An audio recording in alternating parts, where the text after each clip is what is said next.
para recibir luz, recibir dirección, entender, Señor, tu plan y el mundo actual y el mundo venidero. Entendernos quiénes somos nosotros, para qué propósito nos has creado, cuáles son las batallas y nuestro enemigo en este mundo y cuáles son las promesas tuyas. Ayúdanos a recibir tu palabra, ayúdanos a crecer en ella y, Señor, a que tú nos moldees. En nombre de Cristo Jesús. Amén. Se pueden sentar. Estamos en una área muy importante en la enseñanza de la palabra de Dios. Capítulo 6, versículo 10 al 20, Pablo habla de la guerra espiritual, de la batalla espiritual, y no es broma, es una realidad. Ya hemos cubierto el versículo 10, 11 y empezamos el versículo 12 de esta batalla en los recientes domingos. Vamos a continuar hoy con el versículo 12, no vamos a pasar más allá de eso, porque hay mucho alimento en esto. Hay mucho que realmente entender, conocer y saberlo en el corazón, no solo en la mente. Por eso no quiero correr en esto, porque es crítico. Imagínate estar en una guerra y no saber que estás en una guerra, o no conocer a tu enemigo, o no entender las estrategias del enemigo, o no saber cuáles son las armas que tienes para defenderte y para atacar y tomar territorio que el enemigo ha tomado. Entonces Pablo en el versículo 10 dice, por lo demás, es decir, para terminar, quiero concluir con estas palabras: fortaleceos en el Señor y en el poder de su fuerza, revestidos con toda la armadura de Dios para que podáis estar firmes contra las insidias del diablo, porque nuestra lucha no es contra sangre y carne, sino contra principados, contra potestades, contra los poderes de este mundo de tiniebla, contra las huestes espirituales de maldad en las regiones celestes.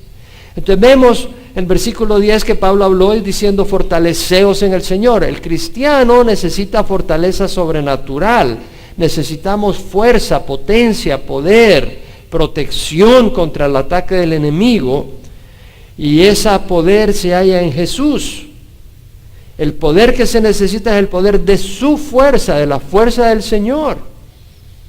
Y podemos obtener ese poder, esa fuerza a través de la fe. Por medio de la fe entramos a esa gracia, a ese favor inmerecedero, a esas armas de defensa, a esas armas de ataque, a ese conocimiento que nos ayuda a tener victoria. Y Pablo dice, revestidos con toda la armadura de Dios. Usa términos de guerra, armadura. La palabra ahí quiere decir armas de ataque y armas de protección. Y dice revestidos con toda la armadura, y a nosotros nos toca la responsabilidad de revestirnos. Dios provee esas armaduras, esas armas de defensa y de ataque, pero a nosotros nos toca conocerlas y usarlas. Revestidos con toda la armadura de Dios para que podáis estar firmes contra las insidias del diablo, para poder resistir los ataques de Satanás. Y la palabra que usa Pablo es insidias, metodea o metodía, y esa palabra quiere decir, lo voy a volver a repetir, seguir a alguien con método, con plan para agarrarlo, engañosamente, astutamente, con un objeto destructivo. Y la palabra quiere decir, en el contexto actual, emboscar, acechar, tener estrategias, engaños, planes secretos y astutos, planes militares de guerra espiritual, tácticas de guerra espiritual, organizando demonios y maniobras para derrotarnos espiritualmente. Es decir, el diablo está analizándonos, a menos que no quieras creer la palabra de Dios, está examinándonos, está viendo dónde nosotros fallamos, está viendo dónde están nuestras áreas débiles. Tiene 6,000 años de andar en la tierra haciendo y destruyendo, y conoce, y nosotros no tenemos ese poder si no estamos en Cristo para defendernos de los ataques astutos de Satanás. El diablo usa demonios que están organizados en distintos rangos. Vimos eso en el domingo pasado. Dice nuestra lucha, la palabra lucha acá es lucha de mano a mano, solo que acá no es lucha libre para ganar un trofeo, aquí es lucha contra tu vida eterna. y para paralizarte, para que otros no vengan a Cristo, para que tú estés descalificado, para que tú no seas útil en la obra de Dios. Nuestra lucha no es contra sangre y carne, nuestro verdadero enemigo no es el vecino, no es tu cónyuge, no es fulano, mengano, es Satanás que está movilizando las cosas. Ese es el verdadero enemigo. Nuestra lucha no es contra sangre y carne, sino contra principados. Y vimos que la palabra principado es arque, quiere decir gobernador, gobernantes, principalities o rulers, como dicen algunas traducciones, pero la idea es que hay, y lo estudiamos el domingo pasado, hay príncipes satánicos bajo el príncipe general de ellos, que es Satanás, pero hay demonios que gobiernan regiones, y esto lo estudiamos el domingo pasado, vimos las bases bíblicas de eso. Hay regiones físicas geográficas donde hay demonios que son los príncipes de esas regiones. Y así Estados Unidos tendrá sus regiones, o Estados Unidos completamente está bajo la región de un demonio, un príncipe satánico, México, etcétera, y ellos tienen sus estrategias que están trabajando coordinados bajo Satanás. Claro, hay ángeles que pelean a favor nuestro, pero Dios es el que le da la orden. Nosotros no oramos a ángeles, oramos a Dios. Vimos el ejemplo del domingo pasado, como Daniel estaba hablando con Dios, orando con Dios, y Dios manda un ángel para revelarle cosas, pero Daniel oraba a Dios, no oraba con los ángeles. Pudimos ver ese ejemplo. Entonces nuestra lucha no es contra sangre y carne, sino contra principados, contra potestades. Vimos que la palabra potestades se puede traducir a autoridades, y habla de personas que tienen voz de mando, y está hablando de rangos. Dentro del ejército de Satanás hay distintos rangos. Así como en un ejército hay comandantes, generales, capitanes, soldados rasos, así los demonios están organizados en distintos rangos, y ellos están al servicio de sus príncipes en las regiones determinadas que están bajo Satanás. Es una guerra espiritual. Es una guerra espiritual. Que no lo veamos con los ojos físicos no quiere decir que no ocurra, pero vemos las consecuencias. Ahora, Pablo dice, nuestra lucha no es contra sangre y carne, sino contra principados, contra potestades, contra los poderes de este mundo de tinieblas, contra las huestes espirituales de maldad en las regiones celestes, contra los poderes de este mundo de tinieblas. Aquí hay mucho. Me voy al griego, y la palabra poderes realmente la traduce la English Standard Version cosmic powers, poderes cósmicos. La New American Standard Version la traduce world forces, fuerzas del mundo, no simplemente poderes. Entonces me fui al griego. Y en el griego es cosmoscrator. Entonces vemos la palabra cosmos y crator. Entonces la palabra cosmos, de ahí viene cosmos, quiere decir el cosmos, el universo. Puede implicar las galaxias, o puede implicar también el universo, o puede implicar el mundo, en lo que se refiere a la multitud de hombres alienados a Dios, aquellos que son hostiles a la causa de Cristo, o las cosas del mundo, los placeres, las riquezas, las ventajas que puede ofrecer este mundo. El Señor dice, no améis al mundo ni las cosas que están en el mundo. Se está refiriendo a la mundanidad de este mundo. Entonces vemos la palabra cosmos, krator, viene de krateo, que quiere decir agarrar usando fuerza, tomar en las manos con fuerza, tomar posesión, ser poderoso, ser jefe, ser gobernante, ser amo, ser señor. Entonces la palabra cosmocrator quiere decir señor del mundo. ¡Wow! O sea, lo que traduce la Biblia de las Américas contra los poderes, realmente en el griego es señor del mundo, pero como es plural, señores del mundo. Pero está hablando espiritualmente, contra los señores del mundo. ¡Wow! Interesante.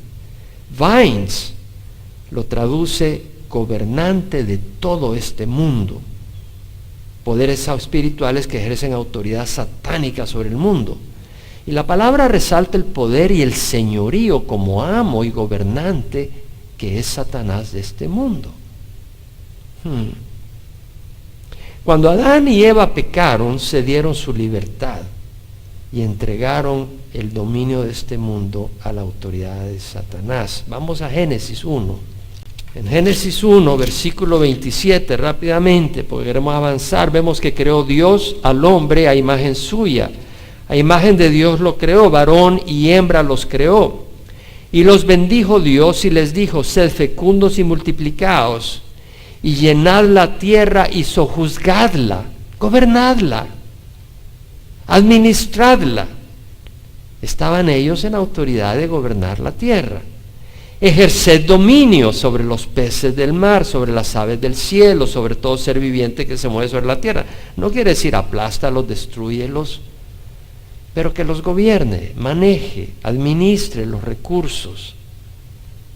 Y él, Adán y Eva, Eva bajo la autoridad de su esposo Adán, y Adán bajo la autoridad de Dios. Dios dijo: he aquí, yo os he dado toda planta que da semilla que hay en la superficie de toda la tierra, y todo árbol que tiene fruto que da semilla, esto servirá de alimento. El hombre no era carnívoro, no había muerte, no se mataban los animales no mataban unos a otros. Vemos que a toda bestia de la tierra, a toda ave de los cielos y a todo lo que se mueve sobre la tierra y que tiene vida, les he dado toda planta verde para alimento, y fue así. Los animales no eran carnívoros, comían vegetales, plantas, y vio las hojas, y vio Dios todo lo que había hecho, y aquí que era bueno en gran manera. No hay lugar de enfermedades, ni de muerte, ni nada de eso. Y fue la tarde y fue la mañana, el sexto día. Entonces vemos que Dios crea al hombre y le da el gobierno del universo, de la tierra, de los animales, del contenido de la tierra. Pero Satanás, el Señor le dijo a Adán: puedes comer de todos los árboles del huerto, de todo fruto de los árboles del huerto, menos del árbol del conocimiento del bien y del mal, porque el día que comas de él ciertamente morirás. Entonces Satanás se le aparece a Eva y le dice: con que el Señor Dios dice de que no puedes comer de ningún árbol del huerto. Bueno, esa es una mentira, como quien dice que Dios te va a tener para que te mueras de hambre. Siempre Satanás calumniando a Dios. Y Eva dice: no, podemos comer de los árboles del huerto, pero del árbol del conocimiento del bien y el mal no podemos comer ni tocarlo, porque entonces moriremos. Y Satanás le dice: ciertamente no morirás, porque Dios bien sabe que el día que comas de ese fruto vas a ser como Dios, conociendo el bien y el mal. Entonces Eva creyó la mentira, descartó la orden de Dios y recibió la enseñanza de Satanás. En cierta forma, al hacer eso, Eva y luego Adán, que Eva le ofreció el fruto a Adán, comió, al hacer eso, ellos aceptaron la dirección de Satanás en lugar de la dirección de Dios. Entró el pecado, entró la corrupción moral en el ser humano, la corrupción de nuestros deseos, fueron distorsionados, fueron descontrolados. El espíritu del hombre murió en el sentido que se separó de Dios, y ahora los deseos de la carne corruptos son los que gobiernan al hombre, y eso es ser esclavo del pecado. Y el hombre es manipulado por Satanás, y eso es ser esclavo de Satanás. Entonces vemos de que al pecar, el hombre entrega el gobierno del mundo bajo el gobierno de Satanás. En Romanos 6:16, Pablo dice: ¿no sabéis que cuando os presentáis a alguno como esclavos para obedecerle, sois esclavo de aquel a quien obedecéis, ya sea del pecado para muerte o de la obediencia para la justicia? Entonces el mundo ahora es esclavo del pecado. Jesús le dijo a los judíos que habían creído en él: si permanecéis en mi palabra, verdaderamente sois mis discípulos, y conoceréis la verdad, y la verdad os hará libres. Ellos dijeron: somos descendientes de Abraham, ¿cómo dice seréis libres? Jamás hemos sido esclavos. Jesús le dijo: en verdad os digo, todo el que comete pecado es esclavo del pecado, y el esclavo no queda en casa para siempre, el Hijo permanece para siempre. Si el Hijo os hace libre, seréis verdaderamente libres. Entonces el mundo es esclavo de sus deseos. de sus placeres, de su egoísmo, de su arrogancia. Y está bajo el dominio de Satanás. Entonces vemos que el señor de ese mundo es ¿quién? Satanás. Eso es los poderes. Los demonios son los señores de ese mundo. Cuando Jesús fue tentado por Satanás en el desierto y lo lleva al templo y lo tienta, etcétera. Pero vaya a Mateo 4, versículo 8. Después de llevarlo al templo, lo lleva a un monte alto. En versículo 8, el diablo lo llevó a un monte muy alto y le mostró todos los reinos del mundo y la gloria de ellos.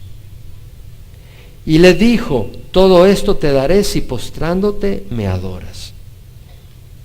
Entonces Jesús le dijo, vete Satanás, porque escrito está, a Jehová tu Dios adorarás y solo a él servirás. El diablo entonces le dejó y aquí ángeles vinieron y le servían. Entonces vemos de que Satanás, Dios lo envía a Jesús al desierto para ser tentado, para ser probado. Y en esa prueba, en la tercera confrontación, lo lleva a este monte alto y le muestra los reinos del mundo. O sea, Satanás tiene poder. Y tiene poderes sobrenaturales donde le muestra en forma visual, visión, los reinos, el poder, las riquezas, las mujeres hermosas, etc. Y le dice, todo esto te doy, si postrándote me adoras. Jesús no le rebatió de que los reinos no le pertenecían. Si no le hubieran pertenecido, le hubiera dicho, hey, estás loco, si no me pertenece a mí. Satanás había tomado el señorío del mundo y lo ha tomado. Entonces vemos de que Satanás también siempre ofrece un camino más fácil. Jesús venía ¿con qué propósito vino? ¿Con qué propósito vino Jesús? Para salvar al mundo. ¿Por qué? Porque nos ama y quiere que estemos con Él para siempre. Ahora, si Él dice, ok, quiero que estén conmigo, pero no estaríamos con Él para siempre, porque tendríamos el juicio si Él no nos salva, ¿no? Dios tendría que juzgarnos, Él juzga el pecado, tarde o temprano. Entonces Satanás ofrece un camino que te lleva a una meta distinta. Te puede ofrecer placeres temporales, te puede ofrecer un camino fácil, pero te lleva a la destrucción, es engaño, porque Satanás está contra Dios. Y vemos que si Dios envía a su Hijo a morir a la cruz, Satanás está provocando rebeldía contra el Padre. Está provocando que Jesús se rebele contra el Padre. Dios envió a su Hijo a morir a la cruz, Satanás le está ofreciendo otro camino. ¿Entiendes tú de que tú en tu vida tienes un llamado? Y Satanás te va a ofrecer un camino agradable temporalmente. Te va a ofrecer placeres agradables temporalmente. Pero te van a llevar fuera del plan bueno que Dios tiene. Lo que ofrece Satanás es temporal y tarde o temprano se pudre y termina en destrucción. Lo que ofrece Dios es bueno, es eterno, no se corrompe, no se pudre y es vida eterna. Tenemos que ser sabios, pero Satanás siempre está buscando que nos rebelemos contra Dios. Entonces Pablo habla en Efesios 6, nuestra lucha no es contra sangre y carne, sino contra principados, contra potestades, contra los poderes de este mundo de tinieblas. Y como vemos, esos poderes se refiere a señores de este mundo. En Juan 12, 23 al 33, el Señor hace referencia a Satanás como el príncipe de este mundo.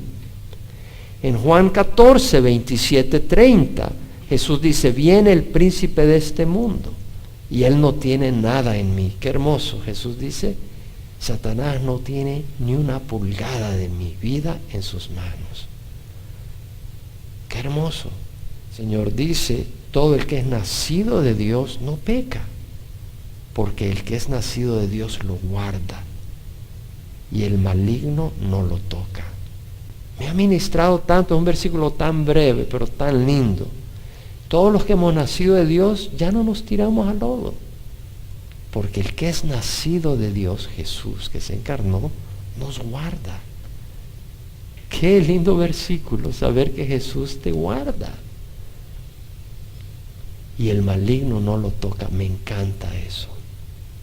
Satanás no te puede tocar. Estoy hablando del alma, el cuerpo sí te puede traer mucho problema. Y vamos a hablar sobre eso. Apocalipsis 2, versículo 13 al 17. Es el mensaje que Dios le da a la iglesia de Pérgamo. Bueno, Jesucristo es el que está dando este mensaje a Juan en la isla de Patmos. Y mira lo que dice, pon atención. Yo sé dónde moras, le está hablando a la iglesia de Pérgamo. Yo sé dónde moras, donde está el trono de Satanás. Póntete a pensar. Guardas fielmente mi nombre y no has negado mi fe. Aún en los días de Antipas, mi testigo, mi siervo fiel, que fue muerto entre vosotros, donde mora Satanás. ¿Te das cuenta? Satanás tiene un trono. Él es un príncipe. Y mira lo que dice. Le está hablando a la iglesia en Pérgamo. Le dice, yo sé dónde moras, donde está el trono de Satanás. Satanás había puesto su trono en Pérgamo. Y no era un trono físico. Pero ahí tenía él su principal influencia y centro de comando. Está el trono de Satanás y le dice, guardas fielmente mi nombre y no has negado mi fe, aún en los días de Antipas, mi testigo, mi siervo fiel, que fue muerto entre vosotros, donde mora Satanás. ¿Dónde morará Satanás hoy en día? Él anda por todos lados, pero ¿dónde morará? ¿Será que en el Vaticano? ¿Será que en Orange County?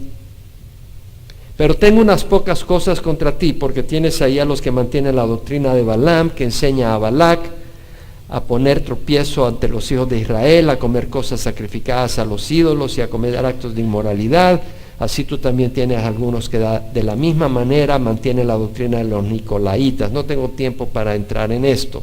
Por tanto, le dice, arrepiéntete, si no vendré a ti pronto y pelearé contra ellos con la espada de mi boca.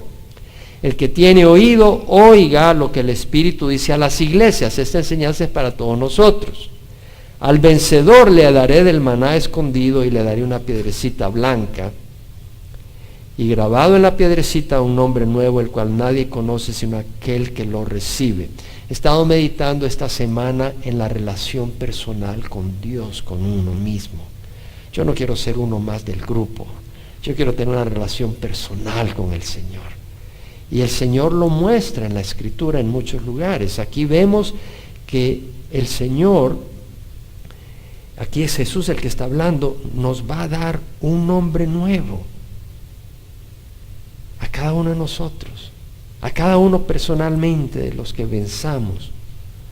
Ahora, de los que seamos vencedores. Ahora, notemos acá el lenguaje de guerra que usa el Señor. Veamos, por ejemplo, en el versículo 12, dice, escribe al ángel de la iglesia en Pérgamo, y probablemente se refiere al pastor de la iglesia en Pérgamo. Ángel quiere decir enviado, mensajero. El pastor es un mensajero del Señor. El que tiene la espada aguda de dos filos dice esto. Este es Jesús, el que tiene la espada aguda de dos filos. Está usando un lenguaje de guerra. Y luego en el versículo 16 dice, arrepiéntete, si no vendré a ti pronto y pelearé contra ellos. El Señor está peleando una batalla. La peleó en la cruz y ahí ganó. Pero el Señor ahora tiene la iglesia sigue funcionando y el Señor pelea la batalla. Así vamos a ver que vendrá al final de la tribulación a pelear la batalla de Armagedón. El versículo 17 dice, el que tiene oídos, oiga lo que el Espíritu dice a las iglesias, al vencedor le daré del maná escondido. Es decir, todavía no has vencido, vas a vencer si llegas hasta el final de la carrera. Porque tú puedes haber empezado bien, tú puedes estar corriendo bien, tú puedes estar peleando bien, pero si en la última batalla te destruye el enemigo, no llegaste. Entonces tienes que pelear hasta el final. Jesús ya ganó su guerra, su batalla, y por él nosotros podemos pelear la batalla. Pero no te duermas, estamos en guerra. Estamos en guerra espiritual. Y aquellas personas que dejan de venir a la iglesia y toman a la iglesia como algo casual, hoy voy, mañana no voy, me estoy refiriendo a este domingo voy, el otro domingo no voy, tú no vas a ser más que un bocadito para el enemigo, porque no estás tomando en serio tu caminar, y es una batalla real. En Apocalipsis 19 vemos la batalla final de Armagedón, donde en el capítulo 19, versículo 11, leemos que dice Juan escribiendo: vi el cielo abierto y aquí un caballo blanco, y el que lo montaba se llama Fiel y Verdadero, y con justicia juzga y hace la guerra. Hay una guerra. Satanás está en guerra contra Dios. Satanás está dirigiendo este mundo en guerra contra Dios, en rebeldía contra Dios. Lo podemos ver en las leyes que se están poniendo, no solo en Estados Unidos, sino en el mundo, en las corrientes de este mundo. Sus ojos son una llama de fuego, y sobre su cabeza hay muchas diademas, y tiene un nombre escrito que nadie conoce sino él. Está vestido de un manto empapado en sangre, y su nombre es el Verbo de Dios. Y los ejércitos que están en los cielos, vestidos de lino fino, blanco y limpio, le seguían sobre caballos blancos. Estos somos nosotros. Vamos a venir, los que seamos arrebatados en el arrebatamiento, vamos a venir con Jesús. Él es el que va a pelear la batalla con su palabra. De su boca sale una espada afilada para herir con ella a las naciones que se oponen al Señor, y la regirá con vara de hierro. Y él pisa el lagar del vino del furor de la ira del Dios Todopoderoso, y en su mano y en su muslo tiene un nombre escrito: Rey de Reyes y Señor de Señores. Lo quiera o no, él es Señor sobre Satanás, que es Señor de este mundo.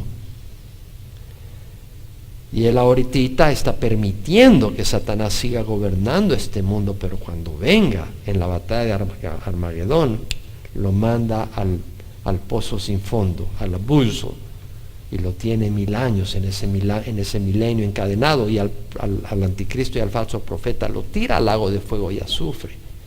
Y a todos aquellos que no han recibido al Señor en ese tiempo, los mata el Señor con el poder de su palabra, y quedan en espera para el juicio, donde serán lanzados al lago de fuego y azufre. Al final del milenio son juzgados y lanzados al lago de fuego y azufre. Entonces, ¿quiénes van a estar en la tierra que queden para cuando venga el Señor a gobernar? Aquellos que en la tribulación se arrepientan. Ellos son los que van a entrar al milenio, y el Señor va a gobernar y nosotros vamos a gobernar con Él. Ahora, no me quiero desviar más. Vamos a Efesios, una vez más, capítulo 2, donde vemos realmente que Satanás está gobernando a este mundo. En el versículo 1, Efesios capítulo 2, dice: y os dio vida el Señor a vosotros, que estabais muertos en vuestros delitos y pecados. El estar separado de Dios es estar muerto espiritualmente, en los cuales anduvisteis en otro tiempo, según la corriente de este mundo, conforme al príncipe de la potestad del aire. ¿Quién es el príncipe de la potestad del aire? ¿Quién? Satanás. Entonces vemos que él está manipulando el espíritu que ahora opera en los hijos de desobediencia. ¿Qué es lo que están desobedeciendo los hijos de desobediencia? La palabra de Dios, porque ni la conocen. Ni la conocen. ¿Te das cuenta el cristiano por qué conoce la palabra de Dios?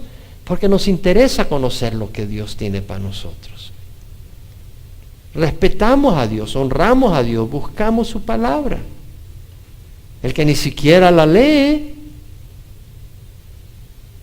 son hijos de desobediencia, entre los cuales también todos nosotros en otro tiempo vivíamos en las pasiones de nuestra carne. Con el pecado entró la corrupción de nuestros deseos, y ahora son deseos fuera de control y fuera del plan de Dios, y son los que gobiernan al ser humano, satisfaciendo los deseos de la carne y la mente. Éramos por naturaleza hijos de ira, lo mismo que los demás. Entonces vemos de que el mundo está bajo el dominio e influencia de Satanás, que como títeres y esclavos de él son manipulados y gobernados con sus estrategias, y a través de demonios y agencias que usa Satanás. Satanás usa los sistemas comerciales del mundo para alimentar el fuego de la lujuria y de la sensualidad, ahí con las ropas y las modas nuevas y con todo tipo de placeres que ofrece. Y la gente se rinde a sus tentaciones, motivados por su naturaleza corrupta, cediendo a los impulsos carnales que Satanás enciende, como echando gasolina al fuego, y el mundo arde en pecado, abrazando ciegamente los placeres, las ventajas temporales, las ideas que Satanás ofrece, porque de esa manera estamos en rebeldía contra Dios. La única manera de escapar de este mundo que está gobernado por Satanás sin salir físicamente del mundo es entrando al reino de los cielos. Y no tienes que esperar a morir para ello. Jesús cuando vino, cuando Juan había sido encarcelado, subió a Galilea predicando el Evangelio y diciendo: el tiempo se ha cumplido, el reino de Dios se ha acercado, arrepentidos y creed el Evangelio. Entonces, al arrepentirnos y poner la fe en Jesús, tú entras al reino de Dios, aún en estos tiempos. Pasas del reino del mundo al reino de Dios, estando en este mundo, pero ya no está bajo el señorío de Satanás, sino que está bajo el señorío ¿de quién? De Jesús. Se trata de bajo qué señorío estás. No, yo estoy bien, yo voy a la iglesia, pero bajo qué señorío estás. ¿Quién gobierna tu corazón? El Señor. ¿Cómo? Si la palabra de Jesús no gobierna tu corazón, el Señor no te está gobernando. Es la palabra de Dios la que tiene que gobernar nuestras vidas.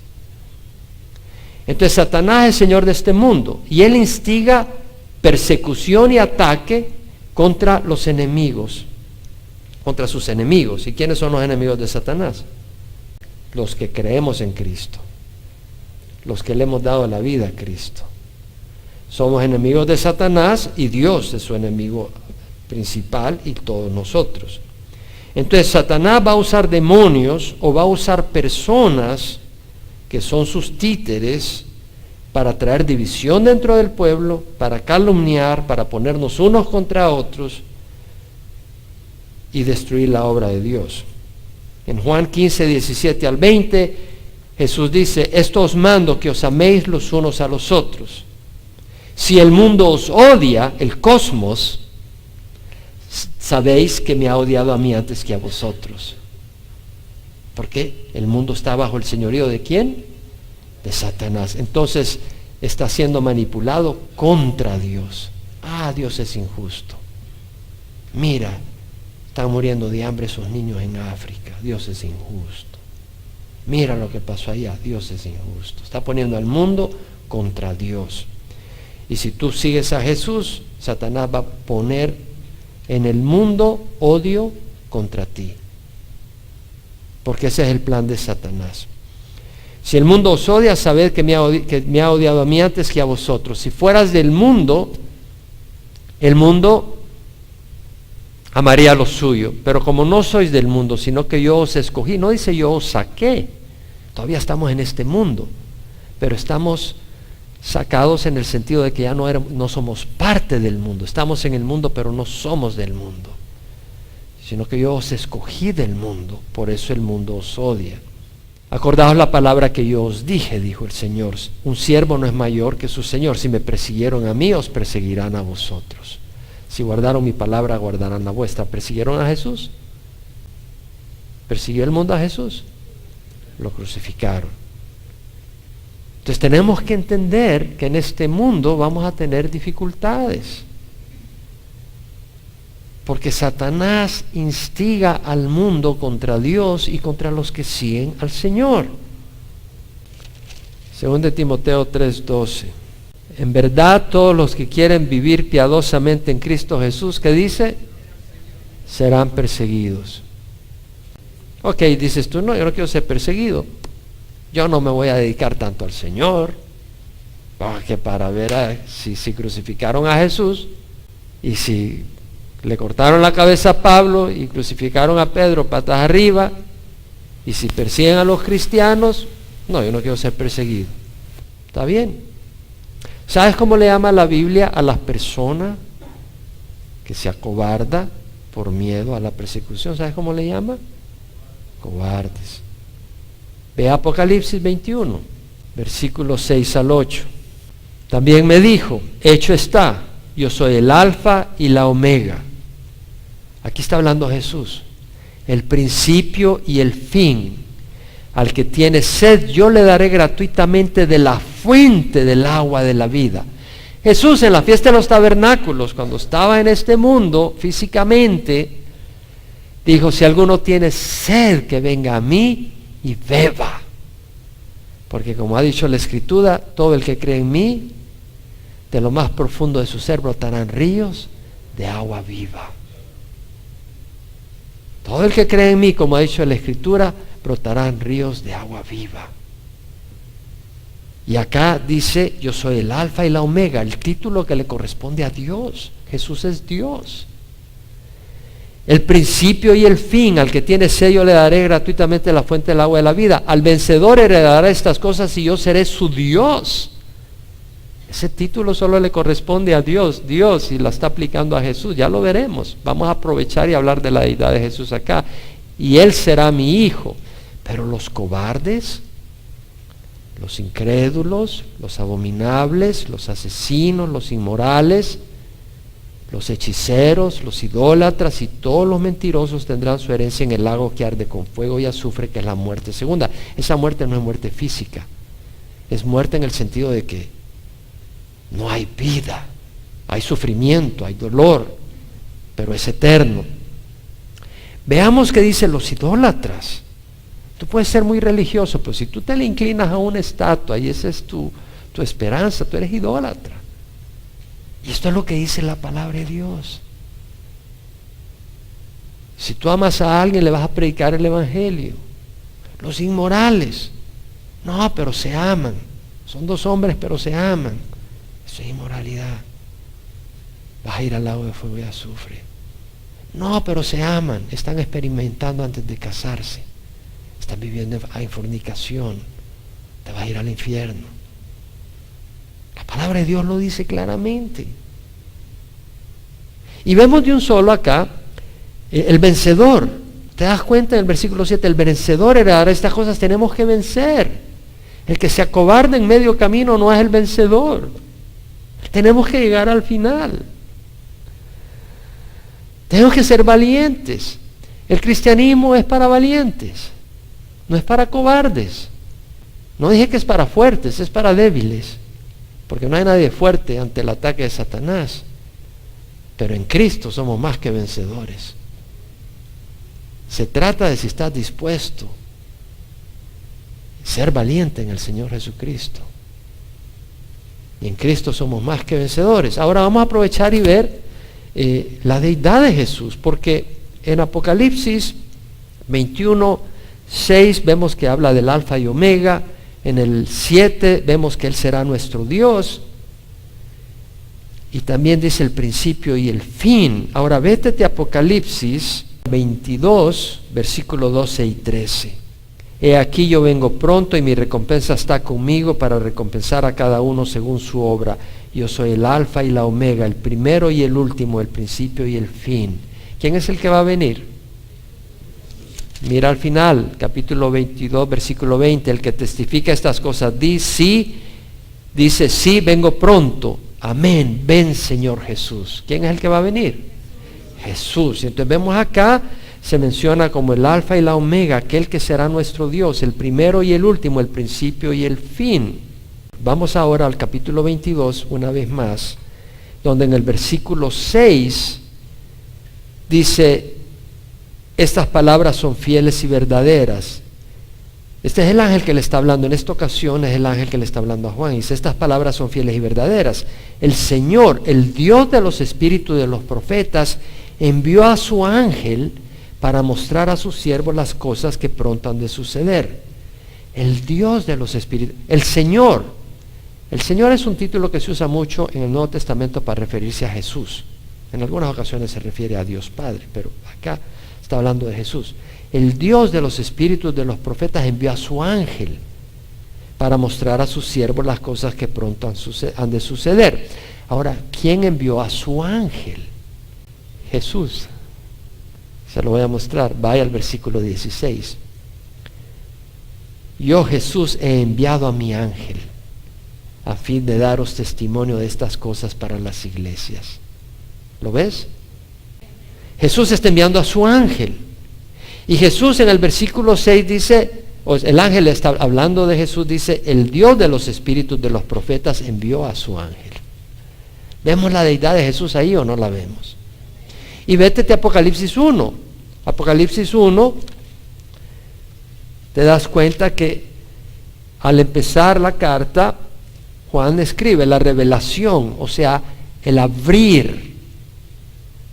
Apocalipsis, ese es el abrir, el manifestar, la revelación de Jesucristo, o sea, lo que tiene que ver con la persona de Jesucristo y el plan de Jesucristo al gobernar y dirigir los eventos de los últimos días. La revelación de Jesucristo que Dios le dio, o sea, el Padre le encomienda a Jesucristo esta revelación de Él y de los últimos días para que Jesús se la muestre a sus siervos, las cosas que deben de suceder pronto.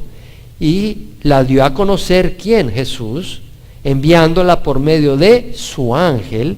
Jesús envía a su ángel a su siervo Juan. Juan es siervo de Jesús. Entonces vemos que el que envía a su ángel es Jesús.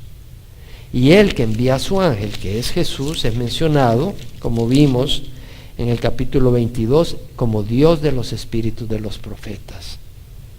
Y también vemos que en el versículo 12, en el versículo 13 es mencionado como el alfa y la omega, el primero y el último. Bueno, ese es un término con que Jesús mismo se presenta, sin lugar a duda, en Apocalipsis 1:17. Vaya a Apocalipsis 1:17.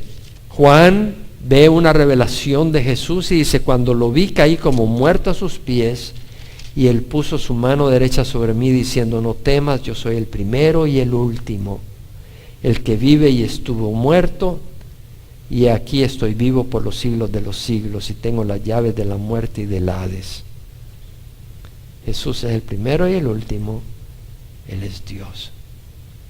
¿Cómo? Bueno, el Padre es Dios, el Hijo es Dios, el Espíritu Santo es Dios. Son tres personas, pero que existen desde la eternidad pasada hasta la eternidad futura.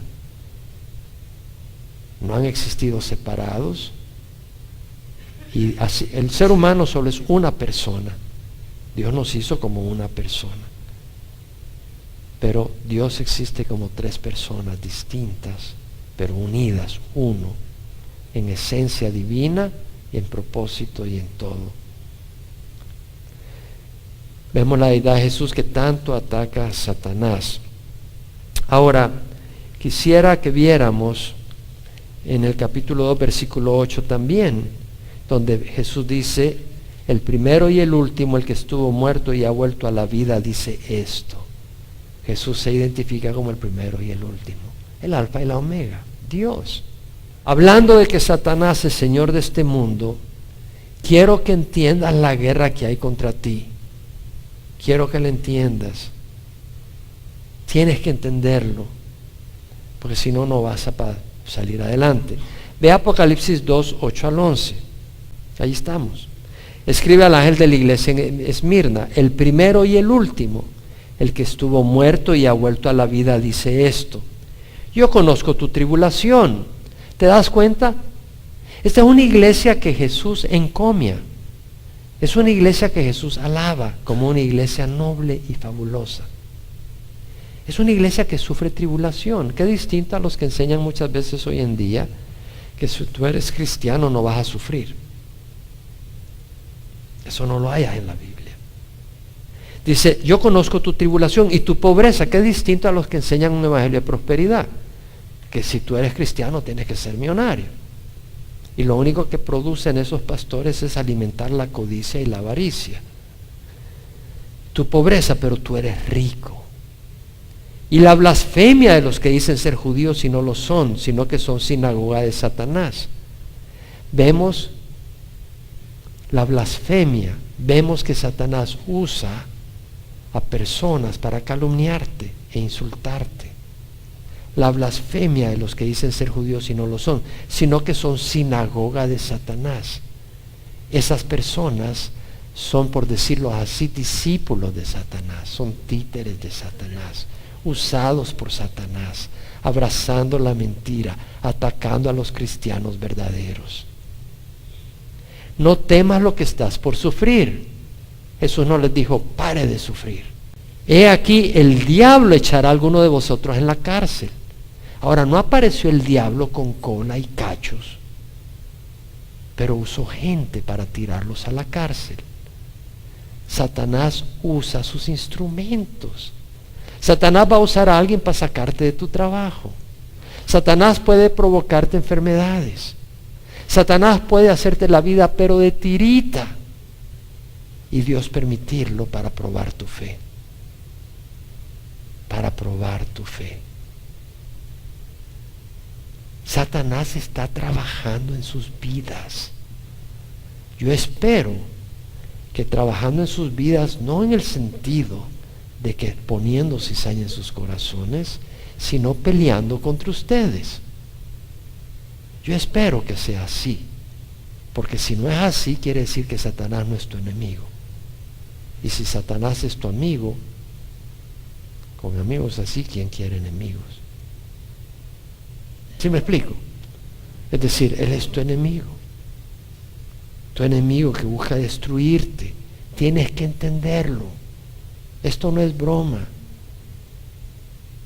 Satanás te va a atacar de distintas maneras. Puede ser con persecución o puede ser con placeres. Puede ser con tu cónyuge, que vaya a la iglesia todos los domingos. No vayas. Que va a ir a media semana. Parece ya aleluya. Ya te estás haciendo un extremista. Que está leyendo la Biblia todos los días. Te vas a hacer monja. Y empieza a atacarte. Y tú no entiendes la necesidad de tomar la palabra de Dios de corazón. Yo no estoy diciendo de leerla por leerla. Es que la palabra de Dios te habla. Y cuando tú la lees, te ministra el corazón. El que tiene oído, mira lo que dice, no temas lo que está por sufrir. Aquí el diablo echará a alguno de vosotros en la cárcel para que seáis probados. Y tendréis tribulación por 10 días. Esto posiblemente se refería a 10 años. Aunque estos mensajes a las 7 iglesias en Asia, que estaban geográficamente localizadas en Asia, también representa mensajes a la iglesia en distintas épocas de la historia de la iglesia. Y aquí está hablando a una iglesia que es perseguida. Y hubo persecución bajo Roma. Mira lo que le dice el Señor: sé fiel hasta la muerte y yo te daré la corona de la vida. El Señor no dice sé cobarde, dice sé fiel. Dice si morimos con Él, viviremos con Él. Si perseveramos, reinaremos con Él. Si le negamos, Él nos negará. No puedes negar al Señor. Tienes que confesarlo. Nuestra lucha no es contra sangre y carne, sino contra principados, contra potestades, contra los poderes de este mundo de tinieblas. Poderes, cosmocrator, poderes, que quiere decir señores de este mundo de tinieblas. Y ahí mundo no usa la palabra cosmos, usa la palabra aión, de ahí viene eones, períodos, tiempos, de este tiempo,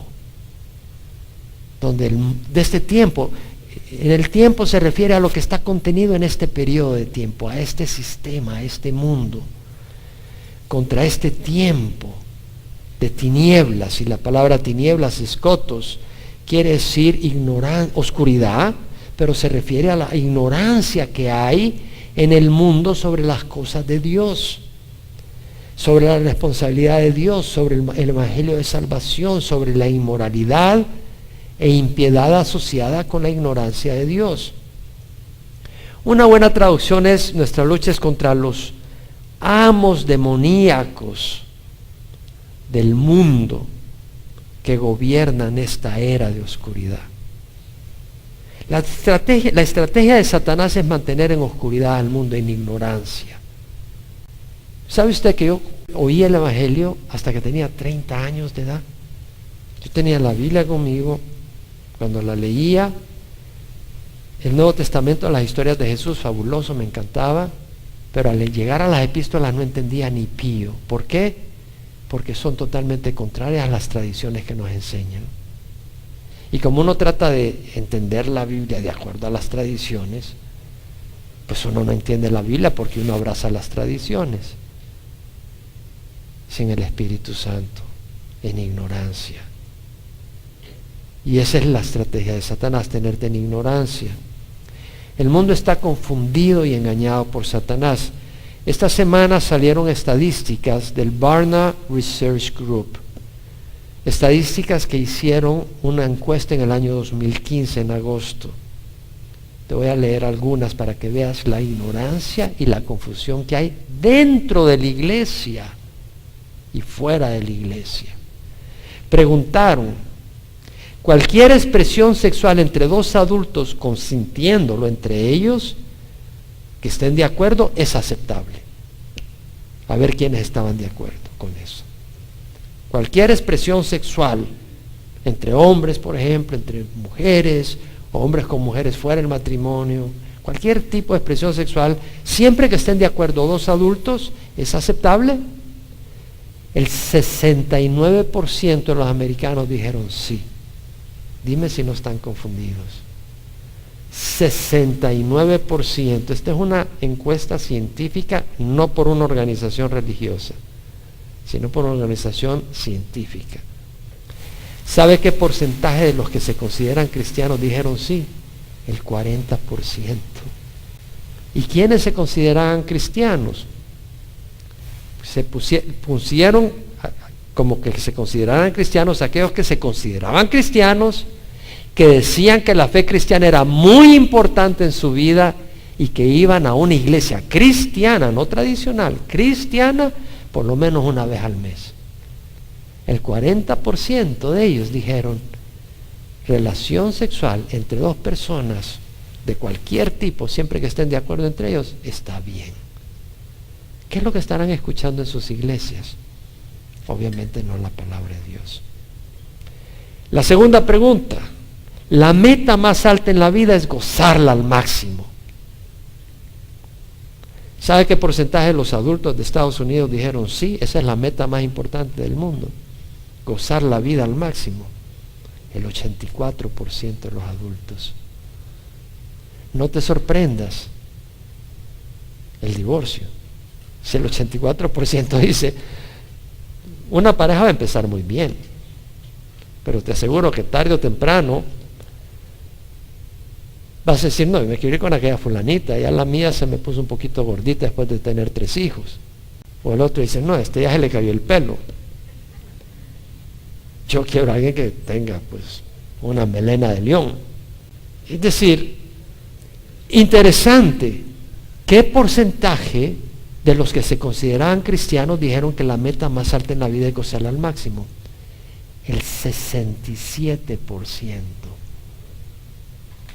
Están confundidos. La meta del cristiano es amar a Dios, conocerle y traer gloria a su nombre, porque eso es vida. El 67% de los que se consideran cristianos no lo saben. Hicieron otra pregunta: para realizarte en la vida, para cumplir el propósito de tu vida, busca lograr lo que más desees. 86% de los adultos dijeron sí. De los que se consideran cristianos, el 72%. Se olvidan lo que dice Jeremías: más engañoso que todo es el corazón y sin remedio. ¿Qué es lo que deseas? En la carne. Imagínalo. Póntete a pensar, no lo digas en voz alta, por favor. No lo digas en voz alta. A veces hay deseos que no son buenos en nuestro corazón. Y si para realizarte tienes que satisfacer tus deseos, mi hermano, estás mal. Luego dijeron: la verdad moral es relativa. ¿Sabes qué porcentaje de los americanos de otras religiones no cristianas dijeron que la verdad moral es relativa? El 42%. Y si es relativa, ¿quién define la moralidad? Tú. Por eso hay gran desorden. Y de los que se llaman cristianos, ¿sabes qué porcentaje dijo que la moralidad es relativa? El 30%. Entonces, ¿para qué vas a usar la Biblia si la moralidad es relativa? No, la moralidad es absoluta. Dios no dio el estándar. Satanás usa la mentira, hermanos. La calumnia, la confusión, está en guerra contra nosotros. Busca poner división, busca poner pleitos. Necesitamos la luz de Cristo. Juan 1:9 dice, existe la luz verdadera que al venir al mundo alumbra a todo hombre. Jesús es la luz. Si tú no tienes a Cristo, tú estás en oscuridad.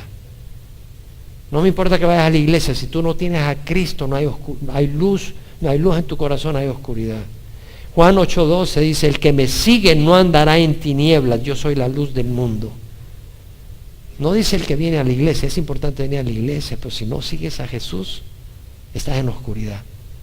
Jesús dijo, si alguno me sirve, que me siga, donde yo estoy, ahí estará mi servidor, y si alguno me sirve, el Padre lo honrará. Tienes que seguir a Jesús. Jesús dijo, mientras estoy en el mundo, yo soy la luz del mundo. No es el Vaticano, es Jesús. Juan 9:5, mientras estoy en el mundo, yo soy la luz del mundo. Y Jesús subió al cielo. Dijo, como el Padre me envió, así yo los envío. Sopló. Dijo, recibid el Espíritu Santo. Nos dio el Espíritu Santo para entender la Escritura, para abrazarla y ser instrumentos de su verdad. No solo verbal, sino con nuestra vida. Jesús dijo, vosotros sois la luz del mundo. Una ciudad situada sobre un monte no se puede ocultar, ni se enciende una lámpara y se pone bajo de un almud, sino sobre el candelero y ilumina a los que están en la casa. Así brille vuestra luz delante de los hombres, para que vean vuestras buenas acciones y glorifiquen al Padre que está en los cielos. La luz en nosotros es Cristo si lo dejamos habitar. Juan Bautista dijo, es necesario que Él crezca y que yo disminuya. Tenemos que dejar habitar a Jesús en el corazón. Pablo dijo, con Cristo he sido crucificado, ya no soy yo el que vive, sino que Cristo vive en mí. Tenemos que dejar que la palabra de Dios habite en nuestro corazón. El salmista dijo, lámpara es a mis pies tus palabras, luz para mi camino. Estamos en una batalla. Si tú no has recibido al Señor, tú estás en el campo de Satanás, estás siendo manipulado por Satanás. Yo te invito, si tú no has recibido al Señor, que lo recibas. Te lo invito. El enemigo te puede ofrecer placeres, te puede ofrecer cosas temporales, pero te llevan a la condenación eterna, porque estás caminando fuera de la voluntad de Dios. Estás caminando sin la dirección de Jesús, sin el conocimiento de su palabra, y estás en rebeldía contra Dios. No, yo no hago nada malo. Claro, al no caminar en obediencia al Señor, estás ya haciendo algo malo. Al no rendir tu corazón a Jesús, ya estás haciendo algo malo, porque estás en rebeldía contra Dios. Jesús es Señor de señores, Rey de reyes y Señor de señores. Tienes que recibirlo en tu corazón, si no estás manipulado por Satanás y no vas a ir al cielo. Vas a ir a un lago de fuego y azufre. Y el Señor mandó a su Hijo, Dios mandó a su Hijo a morir en la cruz para salvarnos. Jesús rechazó los placeres de este mundo para poder darnos salvación, y un día que con Él disfrutemos los placeres eternos. Y yo te animo a que aceptes la invitación del Señor para disfrutar placeres eternos toda la eternidad. Ahí donde estás, ora conmigo. No seas necio. El necio ha dicho en su corazón, Dios no existe. Tal vez tú no lo dices, pero si tú vives como que si Dios no existe, eres necio. No lo digo yo, lo dice la palabra. Recibe a Jesús en tu corazón y proponte caminar con Él. Él va a dar su espíritu para que puedas obedecerle. Ora conmigo. Padre, te ruego perdón por mis pecados. Decido seguirte, Señor. Hoy tomo la decisión de caminar en la verdad y en la luz. Gracias por venir y liberarme de las garras de Satanás. Por fe acepto, Señor, que entres a mi vida y tomes dirección de mi vida y así entrar al reino de los cielos aún hoy mismo, para ya no ser parte del reino de Satanás. Gracias, Señor, por hacer todo eso por mí. Te recibo como mi Señor y mi Salvador en nombre de Jesús. Amén.